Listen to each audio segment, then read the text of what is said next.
yang pernah datang ketika jenengan meditasi atau ritual di tempat ini, Mbak Reni? Saya sering ditemani sama sosok ular. Ular apa itu, Mbak? Ya mungkin orang-orang bilang ular naga mungkin ya. Karena ya ada tanduknya. Saya nanteng aja di sini. Ini saya curiga ini Mbak Reni ini jangan-jangan keturunan Nyai Paricara ini ya, mesin ya, tabib sakti yang pada era kerajaan Majapahit gitu ya Mbak Reni ya? Saya itu ya anak buahnya Kakang Sudiwo Subali, anak buahnya Mbak Anoman. Dalam wujud apa itu?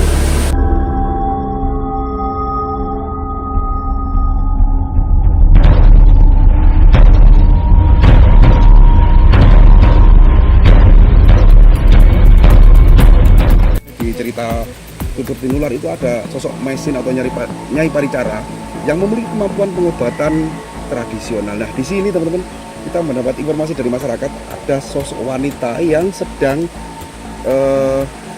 bisa dibilang bertapa ya, namun memang kepribadiannya itu sangat unik dan sangat aneh.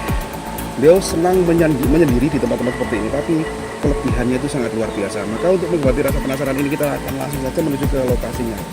Jadi harus melewati jalan seperti ini teman-teman. Yuk kita langsung saja menuju ke orang yang mudah-mudahan beliaunya bersedia untuk kita wawancarai. Jalannya seperti ini, harus melompat-lompat seperti kancil ya. Dan juga harus hati-hati.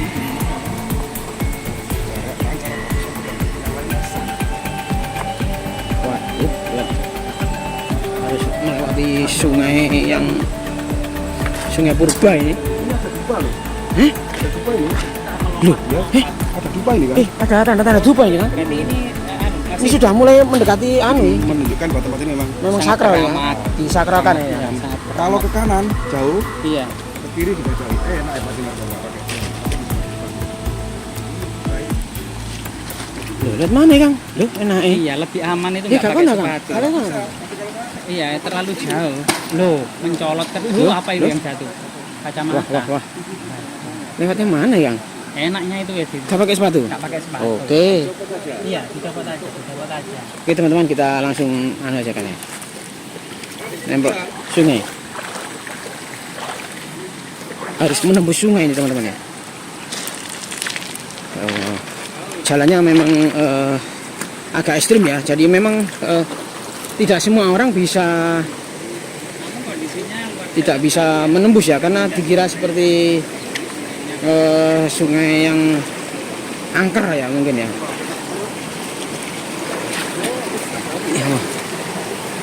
Nah ini kita bersama teman-teman ini ya, harus ekstra hati-hati. Lokasinya ini di lereng Gunung Lirang. Di lereng Gunung Lirang. Dan harus seperti ini untuk menuju ke lokasi yang dimaksud itu harus hati-hati ya.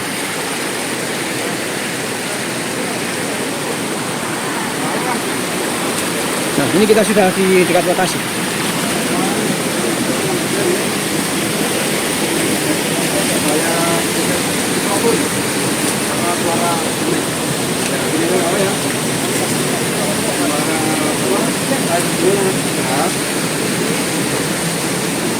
Oh, seperti ini teman-teman ya. Oke. Ya, Amit. Monggo.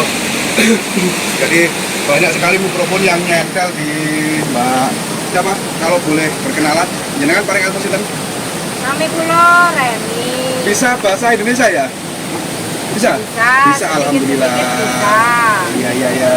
Nah ini Mbak Reninya sedang merokok ini ya, mantap. Saya juga ngerokok nggak apa ya? Nggak apa-apa, boleh ya. Boleh. Tak temenin ngerokok. Aduh ya Allah, sangat ekstrim sekali akses. Jalanannya jauh ya, aksesnya tidak ada jalan. Harus menyeberangi sungai yang deras berliku-liku ya. Iya. Ya, Jurang-jurang. Sangat ekstrim sekali ya. ya.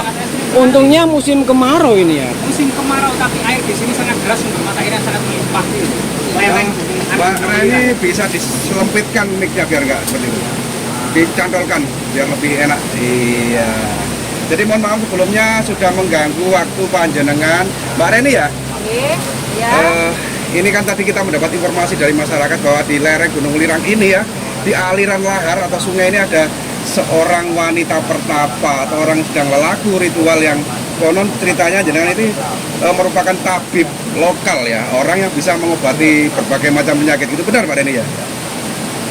Saya ini cuma berusaha membantu ketika ada orang yang punya masalah, terutama biasanya masalah penyakit, Ya.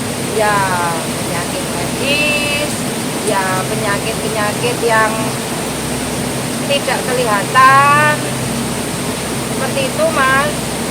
Jadi penyakit yang tidak kelihatan tuh contohnya seperti apa Mbak Reni kalau bisa disebutkan di sini Mbak Reni? Penyakit yang tidak kelihatan itu ya biasanya yang datangnya mendadak, tapi ketika dibawa ke dokter atau ke rumah sakit itu sulit untuk dideteksi, katanya begitu. Dicari masalahnya apa, tapi dokter biasanya nggak bisa nyebutkan. Ya, jadi ketika ada orang sakit, ketika sudah ke dokter dan di medisnya itu tidak nampak penyakitnya, itu sowan ke jenengan bisa teratasi atau terobati gitu ya keluhannya ya? Kalau saya menjamin bisa itu ya tidak bisa, tapi saya akan berusaha membantu seperti apa yang saya ketahui saja. Itu. Nek masalah sembuh dan tidaknya itu kan semua tergantung di dirinya masing-masing ya. Tapi saya berusaha membantu sebisa saya. Tuh. Mbak Reni, kalau boleh tahu, salah satu contoh sakit yang diderita orang yang pernah sowan ke jenengan itu sakit apa Mbak Reni? Biasanya yang tahu-tahu sakit kepala, tapi nggak tahu penyebabnya apa. Kadang terasa di sini, tembus ke sini, kadang terasanya di kepala, bisa merambat kemana-mana. Lah itu kalau diperiksa di dokter ya sulit. Nggak ada penyakitnya gitu ya? Iya, ya apa yang mau dilihat? Tuh. Cuman kalau saya biasanya memang hanya mau bantu orang yang datang ketemu saya langsung. Kalau ada yang nanyakan siapanya biasanya saya kurang menanggapi. Di antara salah satu penyakit yang jenengan tangani itu sakit kepala yang sudah didiagnosa dokter atau periksa di rumah sakit nggak kelihatan, itu datang ke jenengan bisa terobati gitu ya. Dengan cara apa Mbak Reni? Cara pengobatan jenengan seperti apa itu? Kalau saya ini karena tahunya itu cuma cari bahan-bahan di alam ya, saya buatkan jamu Mas. Saya buatkan jamu, saya carikan daun-daun, akar-akar, buah-buah gitu. Jadi cara pengobatan jenengan itu secara tradisional gitu ya?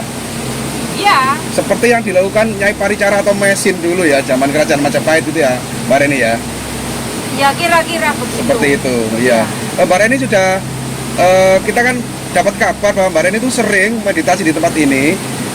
Tinggal di tempat ini sudah berapa lama Mbak Reni ya? Saya enggak ngitung Mas. Sudah ya, bertahun-tahun? Sudah banyak waktu.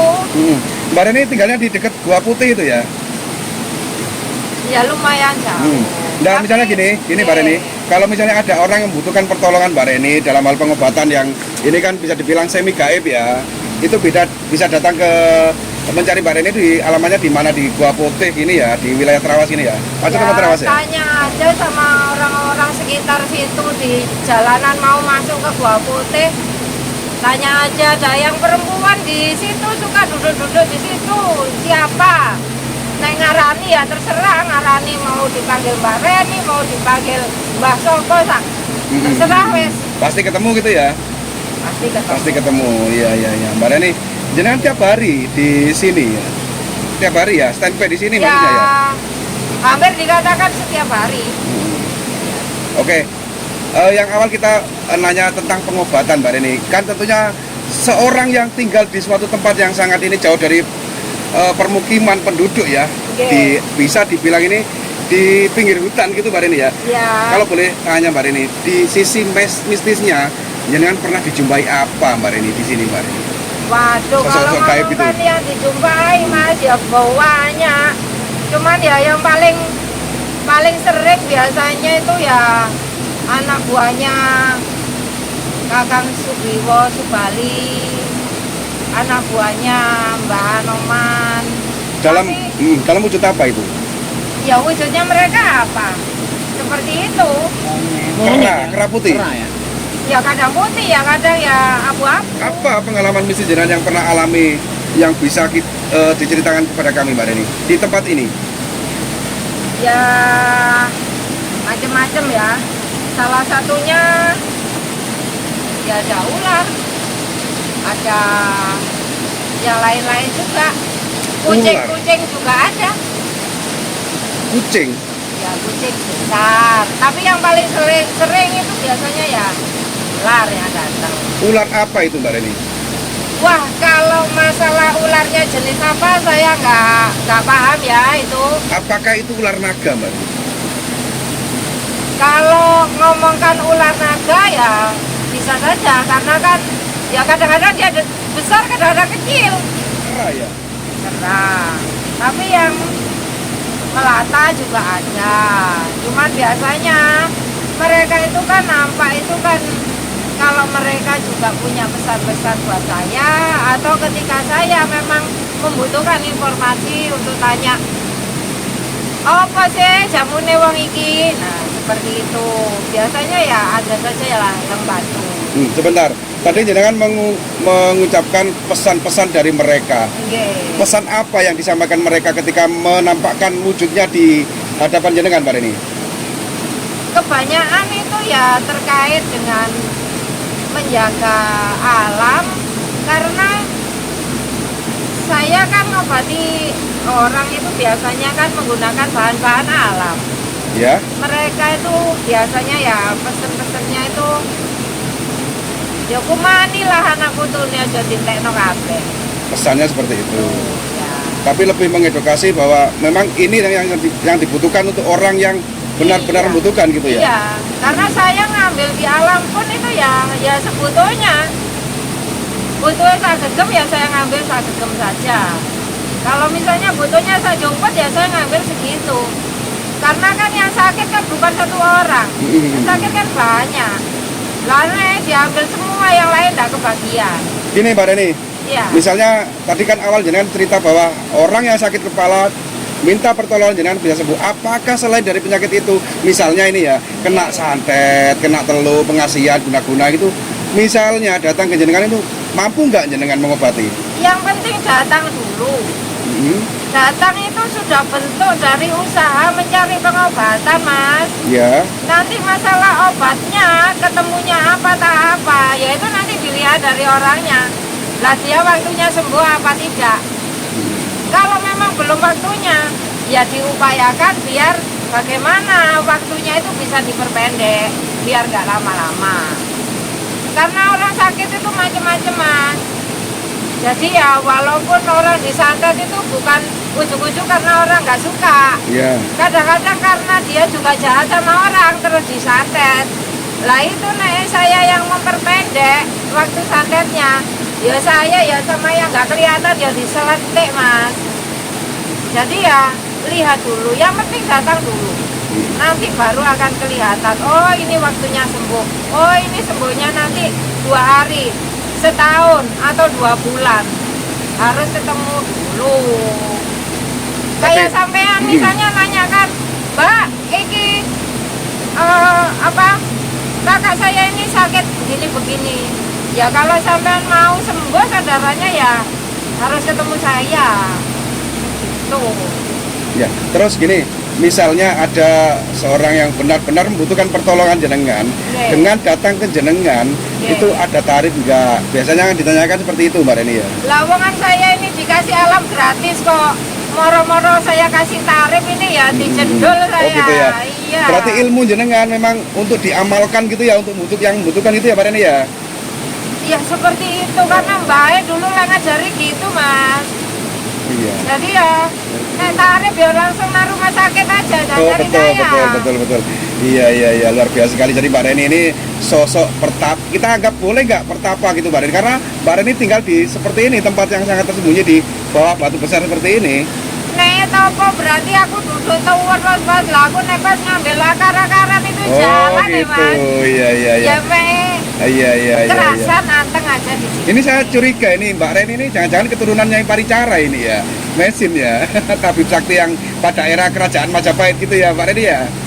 Ya bisa jadi ya itu buyut-buyut saya juga lah. Oke, iya Mbak Reni.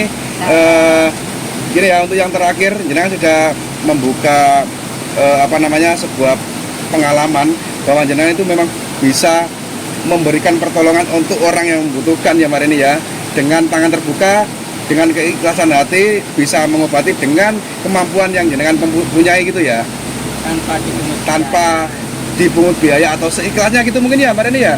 Terserah yang datang. Oke, iya. Kalau untuk mencari Mbak Reni ini bisa datang ke Gua Putih ya, wilayah Gua Trawas, Putih. Mojokerto. Oke. Tanya di gang masuk Gua Putih gitu, tahu semua ya. Tahu. Oke Mbak Reni, terima kasih atas waktunya.